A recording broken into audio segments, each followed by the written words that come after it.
तो ये कंप्लीट मसनवी की ट्रांसलेशन, रिसाइटेशन और डिटेल कमेंट्री की पार्ट 6 है, जिसमें हम सबसे पहले पोइट्री की 4 या फिर उससे ज़्यादा वर्सेस की इजी ट्रांसलेशन को रिसाइट करेंगे और उसके बाद इसकी कमेंट्री करेंगे। तो पार्ट 5 को जहाँ से हमने छोड़ा था हम वहाँ से ही शुरू करने वाले हैं, यानी मक्कार और फरेबी वजीर और यहूदी बादशाह की कहानी को।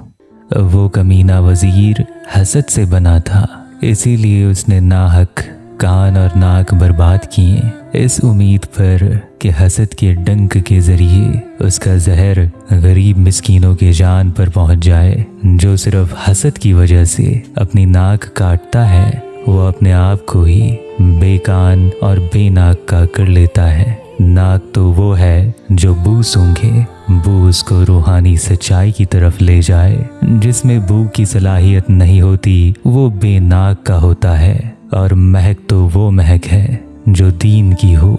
इसका मतलब है कि क्या स्पेशलिटी थी उस वजीर की जो कि सच्चाई के अगेंस्ट गया और उसका इनकार किया और अपनी नाक और कान काट दी जाहिरी मायने के लिए। ऐसे लोगों को स्पिरिचुअल टेस्ट कभी नहीं मिलती। और इसके ऑपोजिट इनर डिस्क्रिमिनेशन जो होती है ना, यानी डिस्क्रिमिनेशन की ताकत, मतलब जिसके जरिए से इंसान सच और झूठ में फर्क करता है। और ये होता है उन अल्फाजों को सुनकर और क्रिटिकली थिंक करके कि क्या परफेक्ट है और क्या इम्परफेक्ट है। इस तरह से वो उनमें फर्क कर सकता है और ऐसी डिस्क्रिमिनेशन करके वो सच्चाई तक पहुंच जाएगा। और अगर एक ऐसा इंसान जिसने सच और झूठ में सही से फर्क नहीं किया और उसके जहन में ये कॉन्सेप्ट भी क्लियर नहीं है, तो वो एक बेवकूफ़ है। जैसे कि अल्लाह कुरान में सूरह मोहम्मद की आयत 30 में फरमाते हैं, और जब बू सूंघी और उसका शुक्र ना किया तो ये कुफरान नेमत हुआ, मानो कि वो उसके नाक को खा गया। शुक्र कर और शुक्रगुजारों का गुलाम बन,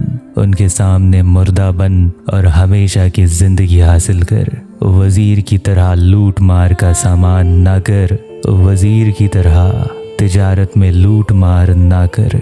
दूसरे अल्फाजों में ये एक आरिफून के अल्फाज से अलग हैं, क्योंकि वो एक इंसानी कामिल है और अगर कोई उसकी वैल्यू नहीं करता, मतलब अगर वो उसकी बात नहीं मानता, तो ये कुफ्र उसकी ताकत को ख़त्म कर देगी और इसकी ताकत किसी काम की ना होगी। कुफ्र करना एक अजाब है और इसी वजह से हमें शुक्रगुजार होना चाहिए और हमें शुक्रगुजारों का गुलाम बन जाना चाहिए, यानी औलिया का, और अपने ख्वाहिशों को उनके आगे फना कर देना चाहिए और हमें मुर्दा हो जाना चाहिए और हमेशा की ज़िंदगी हासिल कर लेनी चाहिए, यानी हमेशा की खुशी जो कि फना होकर मिलती है, जो कि फना होकर मिलती है अपने नफ्स की कैद से। वो काफिर और फरेबी वजीर दीन का वाइज बन गया, दीन का सलाहकार बन गया। उसने फरेब से बादाम के हलवे में लहसुन मिला दिया। जो साहिब ज़ौक़ था, जिसे रूहानी जायके का पता था, वो इसकी गुफ्तगू से लज्जत महसूस करता और इसके साथ कड़वाहट भी। वो इसकी गुफ्तगू से लज्जत महसूस करता और इसके साथ कड़वाहट भी। वो मिली जुली अच्छी चीज़ें बयान करता था, गुलाब और शक्कर में जहर मिलाता था।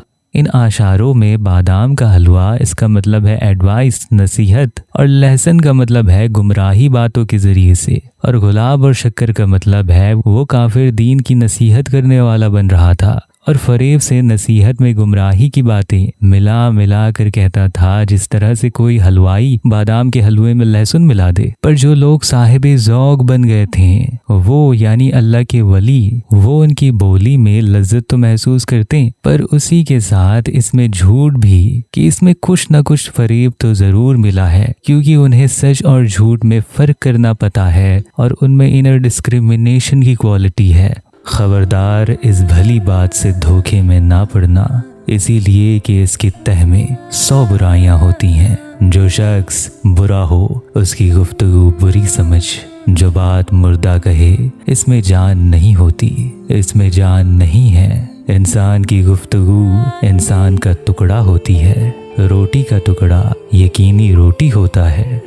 यहाँ पर रूमी नसीहत के तौर पर फरमाते हैं कि ऐसे मक्कार लोगों के ज़ाहिरी मीठी बातों में मत आ जाना, क्योंकि इन बातों के बातिन में यानी इनर मीनिंग में जो वो छुपाए हुए होता है ना, वो ज़ाहिरी तौर पर नहीं बताता, पर उसमें कई बुराइयां होती हैं। और जो इनका फ़र्क करना जानता है, जो साहिब ज़ौक़ है, उन्हें अंदरूनी टेस्ट भी मालूम हो जाती है, तो उसे ज़रूर कहीं ना कहीं उसके अल्फाज दिल में चुभने लगते हैं। और यहाँ तक कि एक मुर्दा दिल वाला इंसान जो कुछ भी कहता है ना, उसकी इफेक्ट भी अच्छी नहीं होती, क्योंकि एक इंसान का अल्फाज उसी इंसान का ही एक पार्ट होता है। और इसी तरह से जैसे कि एक स्पीकर जो होता है ना, वो वैसा ही होगा जैसे कि उसकी अल्फाज होगी, ठीक उसी तरह से जिस तरह से रोटी का टुकड़ा रोटी ही होता है।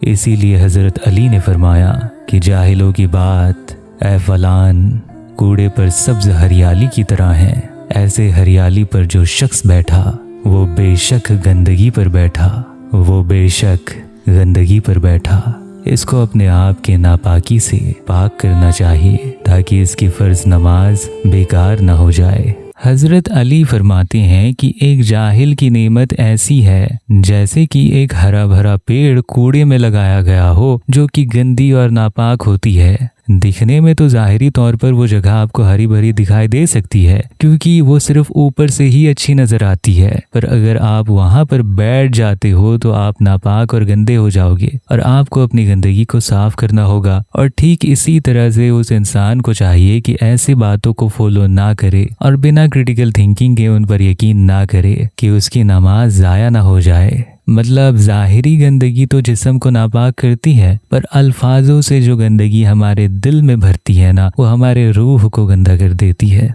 उसका ज़ाहिर कहता था कि मारिफत के राह में चुस्त हो जा, और असर के एतबार से जान को कहता था सुस्त हो जा, ढीला हो जा। चांदी का ज़ाहिर हालांकि सफ़ेद और रोशन है, तब भी हाथ और कपड़े इससे स्याह हो जाते हैं, काले हो जाते हैं। आग हालांकि चिंगारियों की वजह से सुरखरू है, आग हालांकि चिंगारियों की वजह से सुरखरू है, लेकिन तू इसके काम की स्याकारी को देख, लेकिन तू इसके काम के काले हरकत को देख। बिजली हालांकि निगाह को नूर दिखाई देती है, बिजली हालांकि निगाह को नूर दिखाई देती हैं, लेकिन खासियत में आँख की रोशनी चुराने वाला है। दूसरे अल्फाजों में उसकी बातों की ज़ाहिरी सब्जेक्ट में ये है कि एक को बड़ा ही क्रिटिकल और समझदार रहना होगा सच्चाई के रास्ते में, पर इसकी कोई बातनी असर नहीं है। इसके बजाय ये सुस्ती बढ़ा देती है, क्योंकि उसकी एडवाइस ईमानदारी वाली नहीं है, पर सिर्फ एक चाल भरी मिसाल है। और इसके आगे महसूस करके रूमी मिसाल देते हैं कि उसका कलाम ऐसा था जैसे कि चांदी की ज़ाहिरी अपीयरेंस तो सफ़ेद होती है, मगर हाथ और कपड़े इससे मैले हो जाते हैं और काले हो जाते हैं। ठीक इसी तरह से आँख को अगर ज़ाहिरी तौर पर देखो तो वो सुर्ख है, लाल है, मगर इसका असर स्याह होता है, काला होता है। और यही हालत बिजली की भी होती है। बिजली को अगर ज़ाहिरी तौर पर देखो तो वो नूर की तरह नजर आती है, पर खासियत में ये निगाह को अंधी कर सकती है। साहिब ज़ौक़ और बाखबर आदमी के अलावा जो कोई भी था, उस वज़ीर की गुफ्तगू उसकी गर्दन का तौक थी, उसकी गर्दन का लोहे का फंदा थी। बादशाह से थी 6 साल दूरी में, वज़ीर ईसाइयों की पनागाह में था। लोगों ने अपना दीन और अपना दिल दोनों को ही उसके हवाले कर दिया। इसके हुक्म और पाबंदी पर लोग जान देते थे। ऊपर की जो पोइट्री थी ना, उसमें साहिब ज़ौक़ का स्टेटमेंट था, जिन्हें ज़ाहिरी और अंदरूनी दोनों का ही टेस्ट मालूम होता है। और अब इन आशारों में आम लोगों का इन्होंने अपने आप को उसके हवाले कर दिया था। और गले का तौक, इसका मतलब ही यही है कि वो इस पर फिदा हो गए थे। जिस तरह से वो वज़ीर बादशाह से 6 साल दूर होकर रहा था, ईसा अलैहिस्सलाम के मजहब को फैलाने वाला और फॉलोअर बनकर, वो ज़ाहिरी तौर पर ऐसा नजर आता था, पर अंदर से वो कुछ और ही था और अपना सब कुछ इस बुरे मकसद पर कुर्बान कर दिया था। और यही देखकर इस झूठे और मक्कार वज़ीर पर लोग जान देने को तैयार हो जाते थे। वो ईसाई लोग उसके और बादशाह के दरमियान पैगामात जारी थे।